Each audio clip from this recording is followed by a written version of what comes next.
மகா பரிசுத்த நாமத்துக்கு ஸ்தோத்திரமும் மகிமையும் உண்டாவதாக. கர்த்தர் தந்த இந்த புதிய நாளுக்காக கூட அவருக்கு கனமும் மகிமையும் செலுத்த கடமைப்பட்டு இருக்கிறோம்.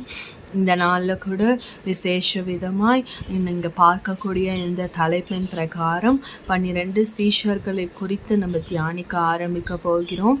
நேற்றைய தினம் வரையில் கடவுள் 25 வேதாகமத்தில் உள்ள பெண்களை குறித்து தியானிக்கவும் அவர்களுடைய குணாதிசயங்களை கற்றுக்கொள்ளவும் அவர்கள் மூலம் நம்ம கற்கும் பாடங்களை குறித்து அவர் நம்மிடம் சொல்ல வரும் காரியங்களை நமக்கு உணர்த்தி அதன் வழியாய் நடத்தி வந்தார். அதற்காக கர்த்தருக்கு மிகுந்த நன்றியும் கனமும் மகிமையும் போற்றுவோம். அந்த 25 பெண்களை குறித்தும் விசேஷ விதமாய் கடவுள் நம்மளிடத்துல பேசினாங்க. அவர்கள் நம்மளோட வாழ்க்கையில் அவர்களோட குணாதிசயங்கள் என்ன நம்ம செய்யணும் செய்யக்கூடாது, நம்ம அதன் அவர்களை போல நம்ம வாழ்க்கையிலும் எப்படி ஆசீர்வாதம் உண்டாக நம்ம என்ன பண்ணணுன்றத கடவுள் பேசினாங்க. அதுக்காக அவருக்கு நன்றி செலுத்துவோம். 25 பெண்களை குறித்து சக்ஸஸ்ஃபுல்லாக கடவுள் பேசி முடிக்க தயவு பாராட்டினாங்க. இந்த ஆடியோ கிளிப் வழியாக கூட இதோ இந்த நாள் அவரிடத்துலப்பா நான் நெக்ஸ்ட் என்ன பேசணும்னு நான் வாஞ்சித்து கொண்டு இருந்த போது கடவுள் எனக்கு உணர்த்தியது இந்த 12 டிசைபிள்ஸ் ஆஃப் ஜீசஸ், 12 சீஷர்களை அவர்களோட வாழ்க்கையை குறித்து பேச கடவுள் உணர்த்தினார்.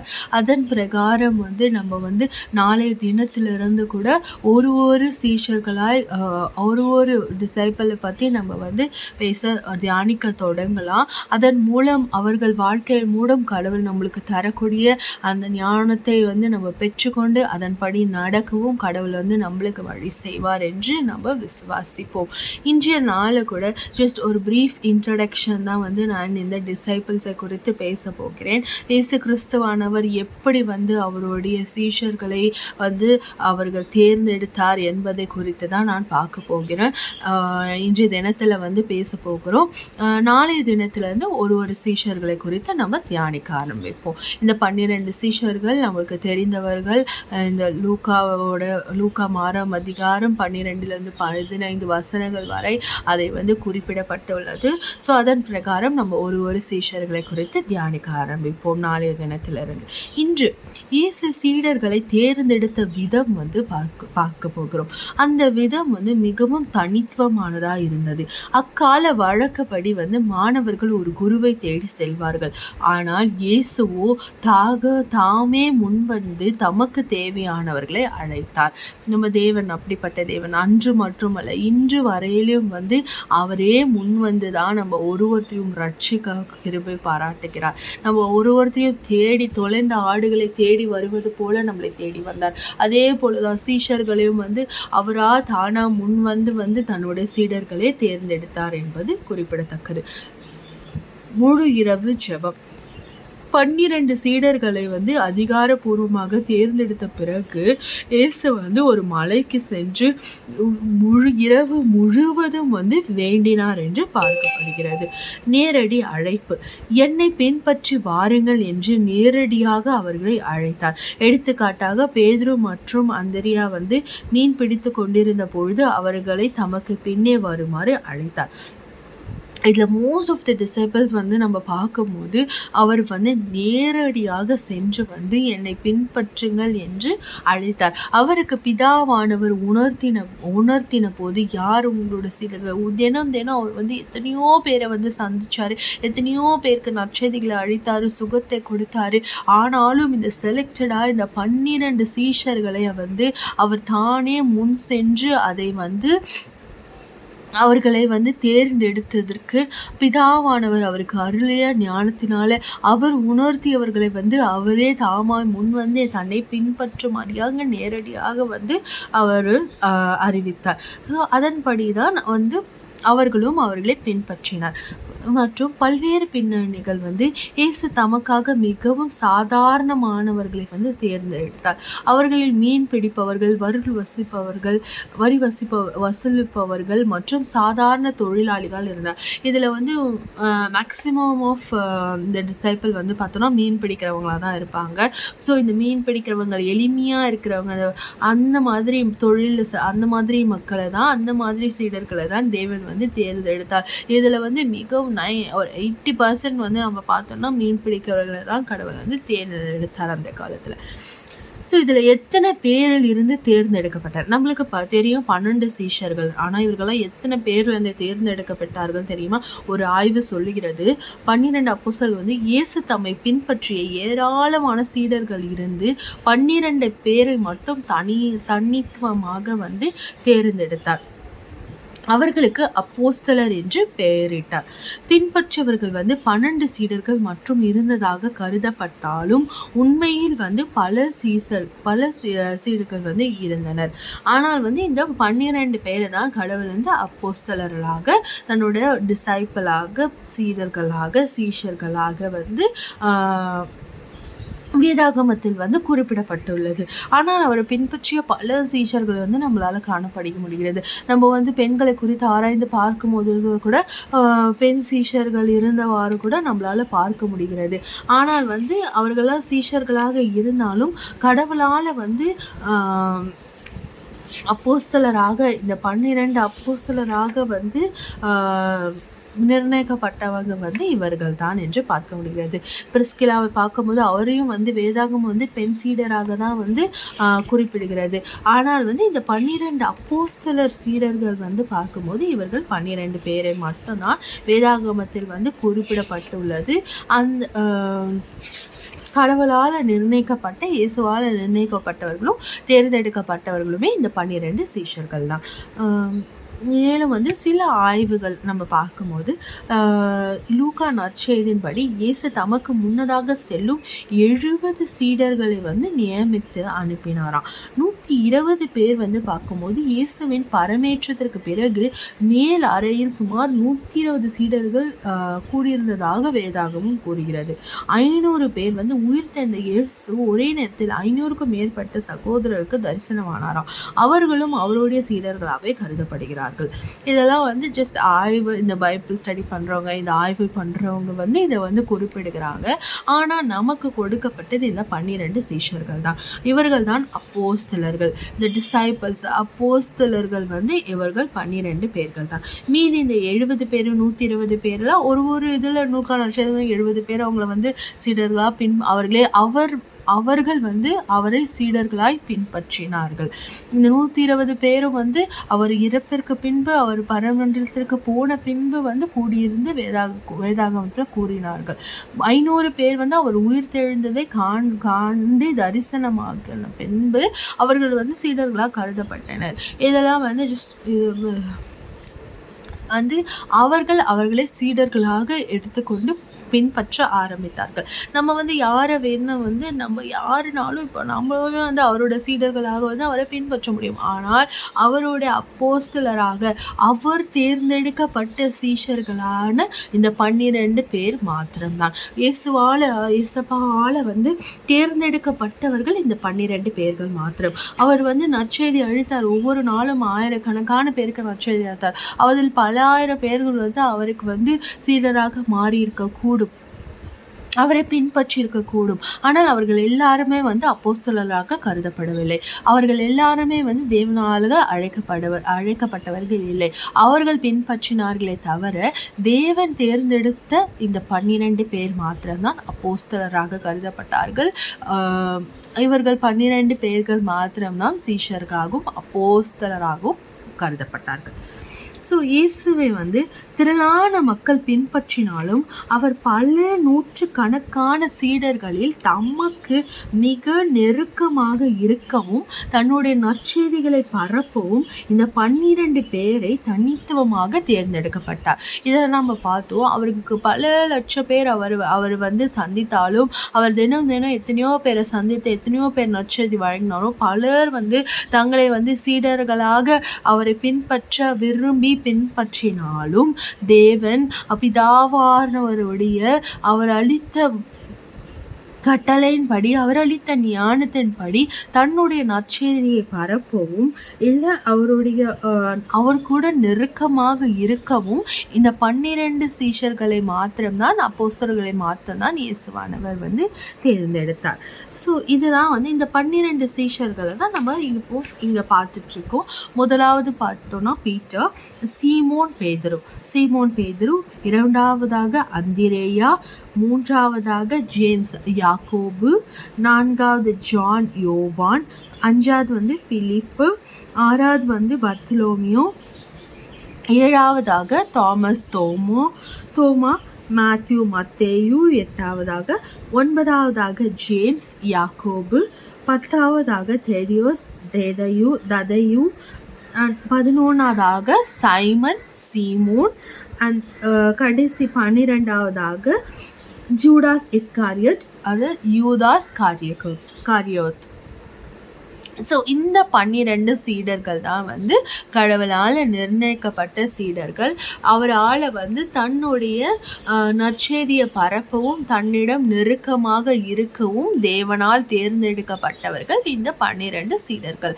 மேலும் பல சீஷர்கள் அவர்களை பின்பற்றினார்கள். நம்மளால கூட இந்த பெண் சீடர்கள் பார்க்க முடியுது. பல பேர் இருந்தாங்க. அவர்கள்லாம் அவர் மீது கொண்ட அன்பினாலோ அவர் மீது கொண்ட விசுவாசத்தினாலோ அவர்களை பின்பற்றினார்கள். ஆனால் தேவன் தனக்காக தனக்காக நியமித்த தன்னோட நற்செய்தியை பரப்பும் வகையில் அவரோட நெருக்கமாக இருக்க தேர்ந்தெடுத்தவங்க தான் இந்த 12 பேர். இந்த 12 சீஷர்கள் ஆவார்கள். ஆமாம், இந்த 12 சீஷர்கள் வழியாக நம்ம ஒவ்வொரு நாளும் அவர் நமக்கு கற்றுத்தரக்கூடிய பாடங்களை ups and downs plus minus எல்லாமே இருக்கும். ஸோ ஒரு நாளும் ஒருத்தரை குறித்து நம்ம தியானிக்க ஆரம்பிக்க போகிறோம். அந்த ஒருத்தரை குறித்து நம்ம தியானிக்கும் போதும் அவர்கள் எப்படி சீஷர்கள் ஆக்கப்பட்டார்கள், அவங்க சீஷர்கள் ஆக்கப்பட்ட பிறகு அவங்களை வைத்து கடவுள் என்னென்ன காரியங்களை செய்தார், தேவனுடைய மரணத்திற்கு பின்பு அவங்க எப்படி பயன்படுத்தப்பட்டாங்க, மேலும் அவர்களோட மரணங்கள் எப்படி இருந்தது என்பதையும் நம்ம தியானிக்க இருக்கிறோம். அதில் பலர் இரத்த சாட்சிகளாக மறித்திருக்கிறார் என்று கூட நம்ம பார்க்க முடிகிறது. அப்படியாய் நம்ம ஒவ்வொரு நாளும் ஒவ்வொருத்தரை குறித்து தியானிக்க கடவுள் நம்மளுக்கு விசேஷித்த ஞானத்தினால் நம்மளை நிரப்பி அருள வேண்டும் என்று நம்ம ஜெபிக்க ஆரம்பிக்கலாம். இந்த 12 சீஷர்களை குறித்து நம்ம சின்ன வயதுலேருந்தே சண்டே கிளாஸ்லேருந்தே நம்ம கற்றுக்கொண்ட விஷயங்களாக இருக்கலாம். ஆனால் அப்போ நம்மளோட வே ஆஃப் திங்கிங், நம்மளோட நாலேஜ் அது வேறு மாதிரி இருந்திருக்கலாம். இன்றைய காலகட்டத்தில் இன்றைய தினத்தில் நம்ம அதை குறித்து தியானிக்கும் போது கடவுள் அதிலிருந்து நம்மளுக்கு வேறு ஏதாவது ஒரு புதிய காரியத்தை நம்மளுக்கு உணர்த்தும் வகையில் நம்மளை வழிநடத்துவார் என்று நம்ம விசுவாசிக்க முடிகிறது. இந்த பெண்களை பார்க்கும்போது கூட நம்ம சாராள், ஆபிரகாம், அன்னாள், வேறு இவங்களெல்லாம் பற்றி நம்ம கேட்காததான், சிறு வயது முதல் கேட்டது காரியங்கள் தான். ஆனால் ஏதோ ஒரு காரியம் புதிதாக கடவுள் நம்மளுக்கு உணர்த்தினார் இல்லையா? அதே மாதிரி தான் இந்த 12 சீஷர்களை குறித்து நம்ம தியானிக்கும் போதும் கடவுள் நிச்சயமாக ஏதோ ஒரு புதிய காரியத்தை உணர்த்துவாருன்னு நம்ம விசுவாசிக்கலாம். இவர்களை பல ஆயிரம் பேருக்கு மத்தியில் இவர்களை நெருக்கமாக கடவுள் பற்றி கொண்டு தன்னுடைய ஊழியத்திற்காக பயன்படுத்த வேண்டும் என்று நினைத்தார். அப்போ நம்மளும் இன்னைக்கு கேட்கணும், பல்லாயிரம் பேர் பல பேர் மத்தியில் தேவன் நம்ம பெயர் கிறிஸ்தவர்களாக இல்லாமல் அவரிடத்துல நம்ம வாஞ்சியாக இருக்கும்பொழுது தேவன் கூப்பிட்ட உடனே நம்ம அவர்கிட்ட ஓடணும்னா அவர் நிச்சயமாய் நம்மளை நெருக்கமாக வைத்து கொண்டு அவருடைய ஊழியத்திற்காக நம்மளை பயன்படுத்தி அவரை நம்மளை உயர்த்துவார் என்று நம்ம விசுவாசிக்கணும். இன்றைக்கு இந்த சீஷர்கள் கூப்பிட்ட உடனே ஓடன போல் நம்மளும் ரெடியாக இருக்குமா? நம்மளும் அவரோட ஊழியத்தை செய்ய ரெடியாக இருக்குமா? அவருடைய நற்செய்தியை பரப்ப ரெடியாக இருக்குமா? அவர் நம்மளை செலக்ட் பண்ணுவாரா என்பதை நம்ம ஆராய்ந்து அறிந்து பார்க்கணும். இவ்வளோ பேர் மத்தியில் தேவன் என்னை செலக்ட் பண்ணுவாரான்னு நம்ம யோசிக்கணும். எத்தனை காலேஜ் உலகத்தரமான விஷயங்களுக்காக, இந்த எக்ஸாம்ஸ்க்காக இந்த காலேஜில் நான் செலக்ட் ஆவேனா, இவங்க என்னை செலக்ட் பண்ணுவாங்களா, இதில் நான் வருவேனான்னு நம்ம எவ்வளோ படிக்க ஆரம்பிக்கிறோம். எத்தனை வருஷங்களுக்கு முன்னாடி நம்ம படிக்க ஆரம்பிக்கிறோம். அந்த உலகத்தரமான காரியத்துக்கு நம்ம முக்கியத்துவம் கொடுக்குற நாம ஒரு நாள் தேவன் என்னை செலக்ட் பண்ணுவாரா, தேவன் என்னை வந்து விசேஷத்தை அவரோட ஊழியத்திற்காக என்னை தேர்ந்தெடுப்பாரான்னு நம்ம யோசிச்சிருக்கோமா? இந்த நாட்களை நம்ம யோசிப்போம். ஒவ்வொரு சீடரை குறித்து நம்ம தியானிக்கும் போதும் அதை நம்ம யோசிக்க ஆரம்பிக்கணும். கடவுள் நம்மளை செலக்ட் பண்ணுவாரா? உலகத்தரமான காரியத்துக்காக நம்ம முக்கியத்துவம் கொடுக்குற நாம தெய்வாதி தேவன் நம்மளை வந்து படைத்த நாதர், அவர் உயிருள்ள தேவன், அவர் நம்மளை செலக்ட் பண்ணுவாரா அதுக்கு நம்ம எப்படி நம்மளை வந்து பயன்படுத்தணும், அவர் நம்மளை பயன்படுத்த நம்ம எப்படி உருவாக்கப்படணும், அவர் வந்து நம்மளை வைத்து அவருடைய ஊழியத்தை நற்செய்தியை பரப்ப நம்ம எந்த விதத்தில் நம்ம தயாராக்கப்படணும் அப்படின்றத நம்ம என்னைக்காவது வந்து நம்மளை நாம் ஆராய்ந்து தியானித்து பார்த்துருக்குறோமா? இந்த நாட்களை நம்ம தியானித்து பார்ப்போம், நம்மளை ஆராய்ந்து பார்ப்போம். அந்த சீடர்கள் எவ்வாறு தங்களை பயன்படுத்த தேவனுக்கு ஒப்பு கொடுத்தாங்க என்பதை நம்ம பார்க்கணும். அப்படி நம்மளை ஒப்பு கொடுக்கணும். ஒப்பு கொடுத்து தேவன் வந்து நம்மளை செலக்ட் பண்ணணும். பல பேர் மத்தியில் தேவன் நம்மளை தேர்ந்தெடுக்கணும். அது எவ்வளோ பெரிய ஒரு ஆசீர்வாதம், அது எவ்வளோ பெரிய ஒரு விசேஷ விதமான ஆசீர்வாதம் என்பதை நம்ம வந்து உணரணும். அதை உணரணும். உலகத்தரமான காரியத்துக்கு முக்கியத்துவம் கொடுக்குற நாம இந்த தெய்வீக காரியத்துக்கு, இந்த ஆவிக்குரிய வாழ்க்கைக்கு நம்ம எந்த விதத்தில் முக்கியத்துவம் கொடுக்குறோம் என்பதை தேவன் நம்மளை நித்தம் உணர்த்தி கொண்டு இருக்கிறார். அவரோட வருகை சமீபமாக இருக்கிற நாட்களில் வந்து அவருக்காக ஊழியம் செய்வோம், அவரோட வார்த்தைகளை சொல்லவும். எத்தனை பேர் நம்ம ரட்சிக்கப்பட்டிருக்கிறோம், நம்ம ரட்சிக்கப்படவும் தேவன் வந்து விரும்புகிறார். அதனால தான் ஏதோ ஒரு வார்த்தைகள் மூலம் அவர் தேவன் நம்மளோடு பேச காத்து கொண்டு இருக்கிறார். அதை நம்ம தியானிப்போமா? அதை புரிந்து கொள்ளக்கூடிய ஞானத்தை அவர் இடத்துல கேட்போமா? அவர் நம்மளை கூப்பிட்டோன்னே போக நம்ம ரெடியா இருப்போமா? அவரோட ஊழியத்தை செய்ய நம்ம ரெடியா இருப்போமா? தேவன் நம்மளை அழைக்கும் போது, என்னை பின்பற்ற என்று அவர் அழைக்கும் போது அதுக்கு நம்ம வர்த்தான்னு நம்ம யோசிக்கணும். அதற்கு நம்ம வந்து கடவுள் வந்து நம்மளை பர்ஃபெக்டாக இருக்க சொல்லலை, நம்மளோட பர்ஃபெக்டாக இருக்க சொல்லலை, பாவிகளை தான் நேசிச்சார். இந்த சீஷர்களுக்கும் நிறைய வந்து அப்ஸ் அண்ட் டவுன்ஸ் இருந்துச்சு. அவங்க யாருமே பர்ஃபெக்டானவங்க கிடையாது. அவங்களுக்குள்ளேயும் வந்து கெட்ட குணங்கள் இருந்தது. ஆனால் தேவனை அறிந்த பின்பு, அவரை பின்பற்றிய பின்பு அவர்கள் வாழ்க்கைகள் வந்து மாற்றப்பட்டதை நம்மளால் பார்க்க முடிகிறது. அதே போலதான் இன்றைய நாளில் தேவன் நம்மளை அழைத்து அவரை பின்பற்ற நம்ம ஆரம்பித்தோம்னா நம்ம வாழ்க்கையில் உள்ள எல்லா பிரச்சனைகளையும், நம்ம குணாதிசயங்கள் எல்லாமே வந்து மாற்றப்படும். நம்மை காண்கிறவர் அவர்களோட மகிமையை காணும்படியாய் தேவன் நம்மளை மாற்றுவார். அதை குறித்து தான் தேவன் வரும் நாட்களில் நம்மளோடு பேச போகிறார். ஒவ்வொரு நாளும் நம்ம தியானிக்கலாம். அதன் மூலம் நம்ம வாழ்க்கையில் நம்ம என்ன மாற்றம் அடையணும் என்பதை வந்து தேவனிடத்தில் கேட்டு பெற்றுக்கொள்ளுங்க. அதன் மூலம் அவருடைய ஊழியத்திற்காக நம்ம நிச்சயம் பயன்படுவோம் என்பதை நம்ம விசுவாசிக்க ஆரம்பிக்கணும்.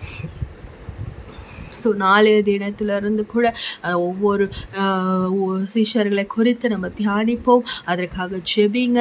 இந்த 12 சீஷர்களை குறித்தும் நம்ம நல்லபடியாய் பேசி அப்பா அவரை தியானித்து முடிக்கும்படியாய் தேவன் நம்மளுக்கு அருள் புரியணும், அவருக்கு நமக்கு ஈவு காட்டணும் என்பதற்காக நம்ம ஜெபிக்கலாம். இன்னும் கூட இந்த நாள்லேருந்து தினம் இந்த பெண்களை 25 பெண்களை குறித்து நான் பேசினேன் இல்லையா, அவங்கள குறித்து நான் தியானித்து நான் நோட்ஸ் எடுத்து வச்சுருக்கேன். அது உங்களுக்காக வந்து ஒவ்வொரு நாளும் ஒவ்வொரு ஷார்ட்ஸாக வந்து நான் போடுகிறேன். அதை பார்த்து இன்னும் நீங்கள் அதை தியானித்து அதை படிப்பதன் மூலம் கடவுள் இன்னும் உங்களை என்ன உணர்த்துறாரு என்பதை வந்து நீங்கள் வந்து புரிந்து உங்களோட வே ஆஃப் திங்கிங்கில் உங்களோட இதில் வந்து நீங்கள் தியானிங்க. என்னோட இதுவில் வந்து நான் சொல்லியிருப்பேன், எனக்கு தேவன் உணர்த்தியது மூலமாக நான் சொன்னேன். அந்த நோட்ஸ் உங்களுக்கு வந்து நான் ஷார்ட்ஸ் வழியாக ஒவ்வொரு நாளும் ஒவ்வொரு பெண்ணை குறித்து நான் போடுறேன். அதை நான் எடுத்து வைத்திருக்கேன். அதன் மூலம் அதை படித்து தேவன் உங்களிடத்தில் என்ன சொல்ல வராரு என்பதை நீங்கள் புரிந்து கொள்ளுங்கள். வித் பைபிள் ரெஃபரன்ஸோடு வந்து நான் போடுறேன். ஒவ்வொரு பெண்கள் குறித்து எந்த வேதத்தை வாசிக்கணுன்ற ரெஃபரன்ஸோடு நான் போடுறேன். அந்த ஷார்ட்ஸை பார்த்து நீங்கள் அதில் மகிமை அடையுங்க. அதை நீங்கள் இன்னும் கூட தியானித்து பாருங்கள். ஸோ இதனால் கூட நம்ம ஜெபிக்கலாம். நேற்றும் இன்றும் மாறாத நல்ல தகப்பனே அப்பா, இதோ இந்த நல்ல வேலைக்காய் கூட ஜெபிக்கிறோம் அப்பா. இதோ இந்த ஒரு புதிய துவக்கத்தை தந்த என் தேவனே உமக்கு நன்றி அப்பா. நீர் உணர்த்தினது பிரகாரம் உம்முடைய சீஷர்களை குறித்து அப்பா, உம்முடைய டிசைபிள்ஸை குறித்து அப்பா நீர் எங்களை பேச வைக்க போவதற்காய் நன்றி ராஜா, நன்றி அப்பா.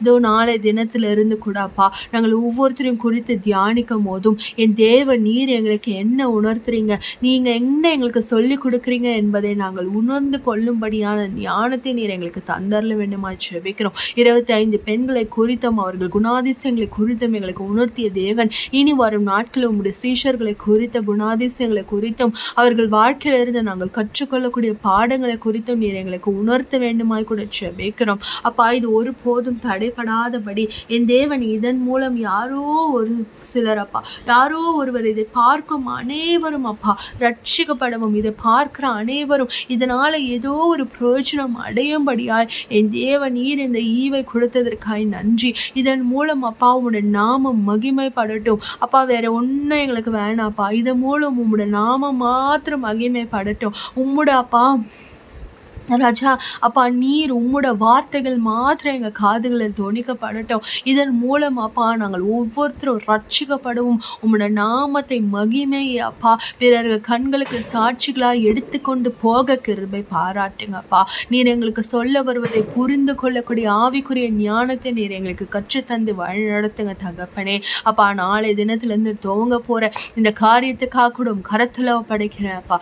நீர் முன் சென்று பொறுப்பெடுத்துக் கொள்ளுங்க. அது எங்களோட இப்போ என்னோட வார்த்தைகளாக அல்லாமல் உம்மோட வார்த்தைகளாக இருக்கவும், இதை கேட்கிறவர்கள் ஒவ்வொருத்தரோட காதுகளும் திறந்தவைகளாய் அப்பா, இருதயங்கள் திறக்கப்பட்டவைகளாய் அப்பா லிதியாளின் இருதயம் திறக்கப்பட்டது போல எங்களோட இருதயங்களை திறக்கப்பட்டு அப்பா ராஜா அப்பா வார்த்தைகளை எங்கள் இருதயங்களை கேட்டு அதை நாங்கள் புரிந்து கொள்ள, உமக்காக வாழ, உம்முடைய ஊழியத்திற்காக அப்பா நீர் எங்களை தேர்ந்தெடுக்கும்படியாய் நாங்கள் உருவாக்கப்பட, நீர் எங்களை தேர்ந்தெடுக்கும்படியாய் அப்பா நாங்கள் செதுக்கப்பட, அப்பா நாங்கள் தகுதிப்படுத்தப்பட, அப்பா நீர் எங்களை பல்லாயிரம் அப்பா நீர் உம்முடைய ஊழியத்திற்காக எங்களை தேர்ந்தெடுக்கும்படியாய் அப்பா நாங்கள் பயன்படுத்தப்பட கிருபை பாராட்டுங்க.